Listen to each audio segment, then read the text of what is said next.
Salam değerli izleyicilerimiz. Qəhrəmanlar can verir yurdu yaşatmaq üçün. Biz bir yola çıxdıq, yolumuzun adı Uğur yolu deyərək yollandıq. İgidlər oylağı olan bir rayona, Aksafa rayonu Kökəskər kəndinə. O kəndəki qəhrəman bir oğlun evi obasıdır. Vətən torpaqları uğrunda silaha sarıldı mənim qəhrəmanım. Və vətən dağdadır deyə canını fəda etdi. Arzuları yarım qaldı. Körpəsinin üzünü görmədi. Bu dünyaya vida etdi. Körpəsi gələcəkdə firavan yaşasın deyə. Mən Raziyə Kamil qızı yazar olaraq özümə borc bildim ki, uzun zaman keçsə belə Yaşarın anasını ziyarət edim. Gözəl anamızın yanında olun.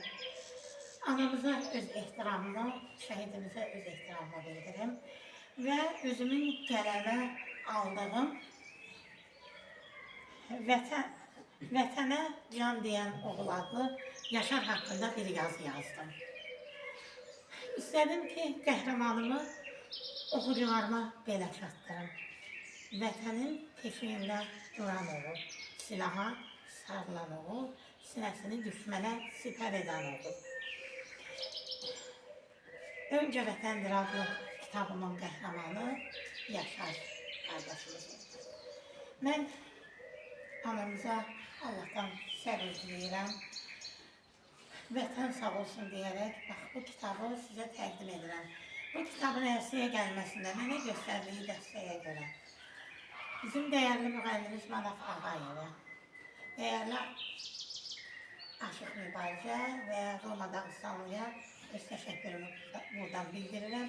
Bu kitabı da Yaşar Nevquziyinə hədiyyə edirəm. Allah'tan, uca Allah'tan sizə səbir diləyirəm və sizə izləyicilərimizə bir-iki kəlmə, bax, bu qəhrəmanımızı bütün dünya tanıyır, bir-iki kəlmə sizin dilinizdən Yaşarı tanıyaq.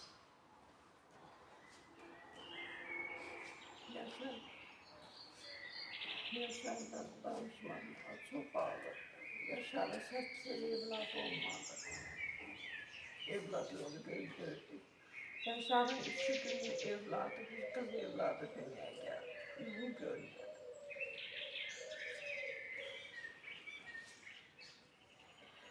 Ben size teşekkür ederim o uzak yolu. Borcumuzdur değerli anamız. Ve Allah razı olsun. yanımda bir vətənpərvər xanım var. O da şəhidləri sevirəm deyərək yola çıxdı.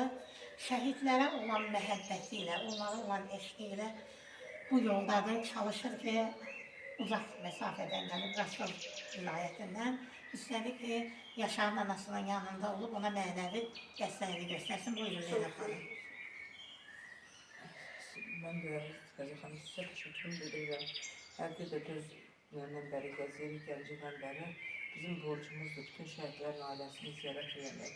Hər ailəyə getdikcə nə bir ziyarətə getmişik. Şəhidlər bizim başımızın tacıdır. Ailəmiz də nifrəmana, iki doğulun anası olduğumuz üçün sizin qarşınıza danışmaq hərqi də çox çətindir. Ancaq bu toy hadisəsi olanda, yəni mən bunlar üçün sən də deyirdim. Çox ağladıq, çox soğuduq, suladıq. Şəhidlər heç elə olmur. Biz unutmaraq şəhidləri həmişə tanıyıb və tanımaq istəyirik hər yerdə. Bütün gələcək gənclərimiz və kirpələrimiz gələcək. Bu xatirə kitabları yazar əlləri sağ olsun. Raziyə xanımın biz hamımız da dəstək olmağa hazırıq. Hər birimiz şəhidlərin ailəsinin yanında durmağa hazırıq. Ziyarət etməyə də hazırıq. Şəhidlər bizim başımızın tacıdır. Olan hiç hava olmuyor. Siz yaşamalısınız ki şəhidinizi yaşatmalısınız. Siz nə ki varsınız, şəhidlər yaşayacaq. Azərbaycan nə ki var yaşayacaq. İki doğullarına Allah hamısının ruhunu şad eləsin, məkanı cənnət olsun, zaten cənnətdədirlər. Bizim bayrağımız həmişə üskəkdən dalğalansın. Hər birimizə fəxrimizdir şəhidlər, biz qazilər. Mən sizlərə təşəkkür edirəm. Mən də bir bələcə hədiyyəm var. Hər şəhid anasını yanına gittikçe bizim milli örpəyimiz olan kəlağayımızı sizə təqdim edir. Leyla xanım. Allah sizə səbir versin. Təşəkkür edirəm sizə. Allah sizə səbir versin. Çok sağ olun. Allah razı olsun. Qəhrəman oğullar, Ruhunuz qarşısında ehtiramla baş əyirik. Vətən sağ olsun.